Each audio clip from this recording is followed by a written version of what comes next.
girls, and whoever tuned in today. Welcome to my podcast, Holographic Her. The podcast giving out virtual hugs and chatting about all aspects of our life and health, besides fashion. I cannot help you out with this one. I have absolutely no idea of how to follow trends.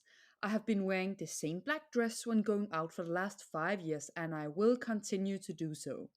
And if you know the feeling, we can hide the lack of fashion sense behind the excuse of saving the environment. Wearing the same piece of clothes is not uncool, it's a superpower. So don't ever feel ashamed about it. Some baby turtles on a beach somewhere will be forever grateful for your effort. Wear twice, save lives. To make it clear, I should not be your go to channel if you need advice on the seasonal trends. I cannot help you decide what clothes to wear, but I can help you on how to wear yourself. And I want to get real with you today. This episode is for you who grew up with way more responsibility than you should have. It's for you who has lost a parent. It's for you who had to provide for your siblings.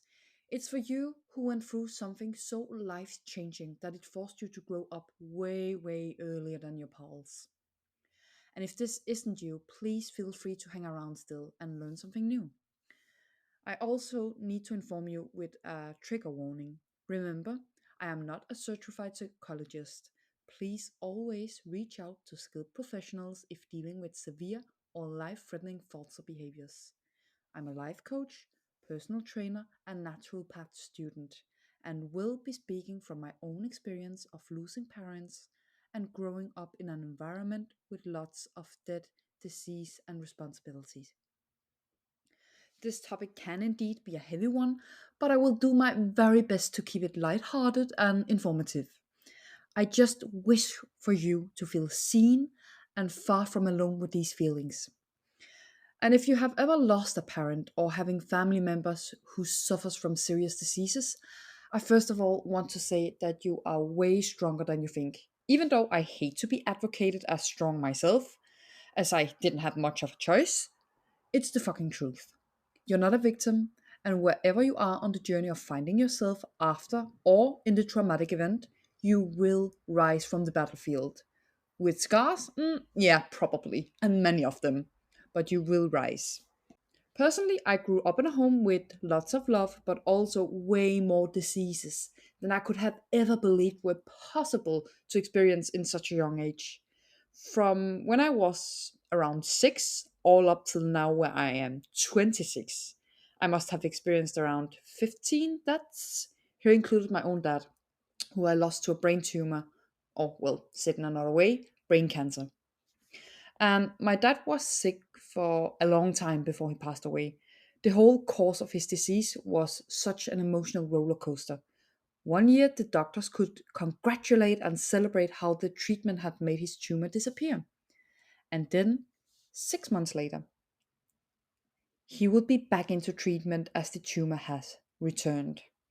When a family member gets sick, all the ups and the downs happening along the way makes you really question whether you can trust when some good news finally comes around. Especially if you have gone through a longer course of disease in your family, the joy of trusting is simply not a thing. You have got used to the feeling of being stolen, whatever feels good in your life. And it's tough. It's fucking tough. Because in the middle of all the grief, you were forced to face the reality that good things are temporary. While all your friends could pat you on the back, give you a hug, say they were sorry for you, and then run straight home to their well functioning families without the concern of nurturing everyone under the roof like you did or do right now. You might have been looking after your siblings, cooking all the dinners, doing grocery shopping, or helping a sick parent to remember their medication. You have been taking a responsibility that was never yours to take, but you did it out of love, out of fear, out of necessity, and maybe there were no one else but you to take charge. And your friends did or do not have all these extra tasks at home. They do not go to bed most days worrying about their sick parent or sibling. They could just jump into a pajama and drift into dream world without any fear of someone passing away. You, my darling, has a heart containing so much love. You have been put in a situation that's impossible to control most of the time. And instead of giving the love you have to yourself, you have poured it all over the ones suffering in your household. And you have the bare minimum of love left for yourself. But who's around to help you? For many years, I refused to accept any kind of help. Why should I need help? I'm not a weirdo, I'm not different, I just had to take care of everyone I know. That's the card I have been dealt, apparently. And why should I need help when I am the one providing help? It didn't make any sense to me. When someone offered me help in the shape of therapy, self help groups, or just a friend who wanted to lend me an ear, I did not like the feeling of sticking out as if I were a problem. And I did not want to talk about it at all because I was the only one making sure everyone was safe, alive, happy, and thriving. No one else should look after me in that way. I was the one who kept the wheels going. I didn't need any help. My function were needed and necessary. I wished I had known better back then, though.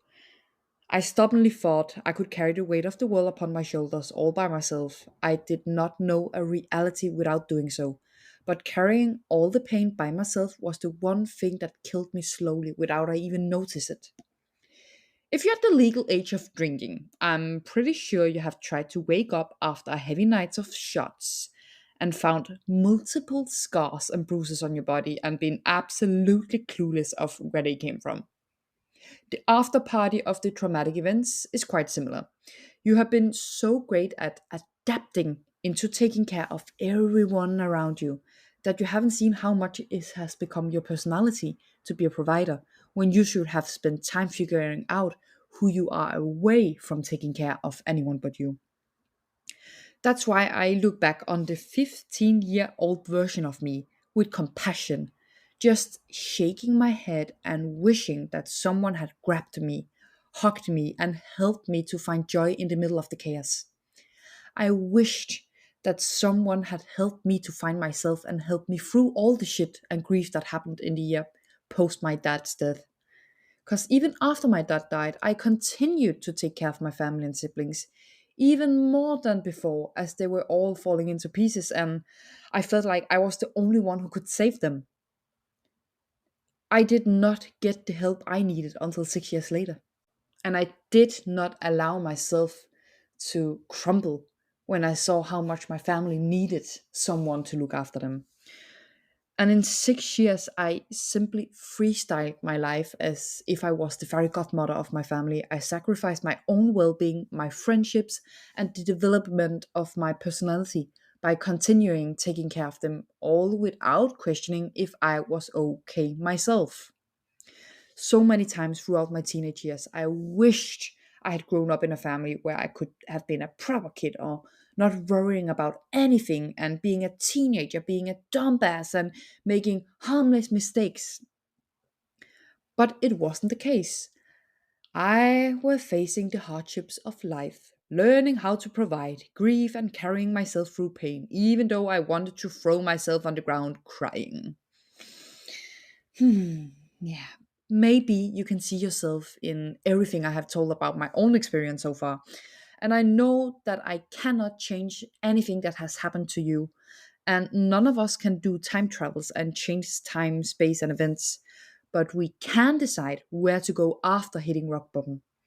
And I hope you have the courage to stop up and take a deep breath before even hitting rock bottom. If your current situation is that you are functioning as a young provider of your family, it really takes up space in your soul and unconscious mind. And if you neglect it, I want to let you know that you should remember that love is a miracle and you should really seek out the good things in life, even though your whole life seems like a bonfire you're standing in the middle of. It's corny and it doesn't solve the struggles you are facing, but for fuck's sake, whatever in your life that feels good, don't push it away due to the fear of losing it. Don't push it away.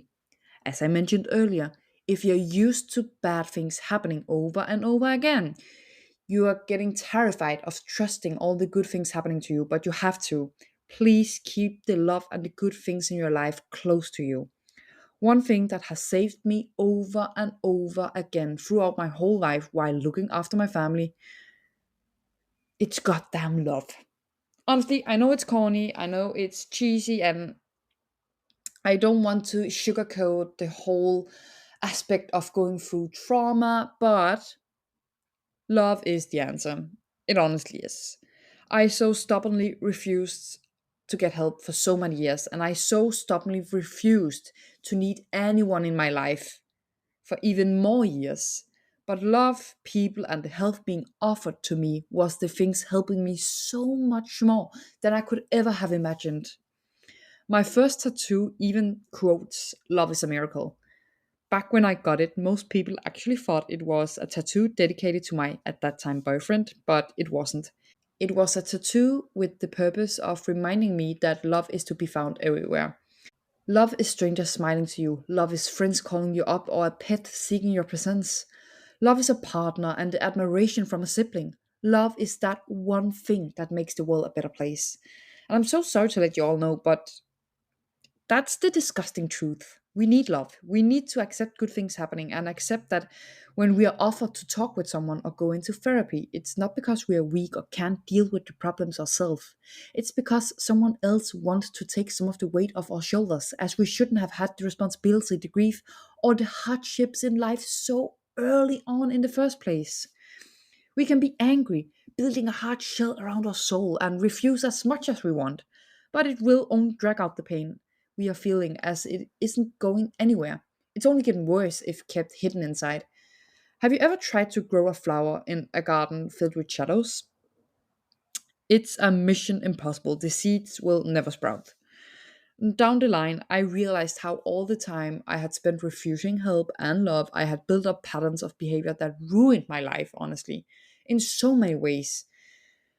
I really carried unsolved trauma with me everywhere I went. I just thought that life was supposed to be like that. I isolated myself and thought that was just because I was introverted. I never rested, and I found out it was a survival response from my body. I never celebrated my birthdays, and I thought that was normal because I didn't want the spotlight. My life was all about celebrating other people, and I could keep going. But it all slowly started to change when I accepted help in the form of dealing with the wounds I had and accepting when love were handed in my direction. Since then, I have started to live by the phrase that says, living life backwards. Living life backwards is a term I invented for myself, and I now want to pass it on to you, as it might come in handy for you as well. It's for all of you who had a hard life on your life with too much responsibility and hardships, and maybe you're not even out of the chaos yet. You might still be standing in the middle of it. The majority of kids and young people in the world don't experience how it is to lose parents or siblings, or how it feels when parents get seriously sick before way later in their life. And when you experience such kind of grief and pain so early on, it really matures you before time and steals away your blue eyed innocence. You deserve to claim back the lost time of your youth and childhood by living life backwards.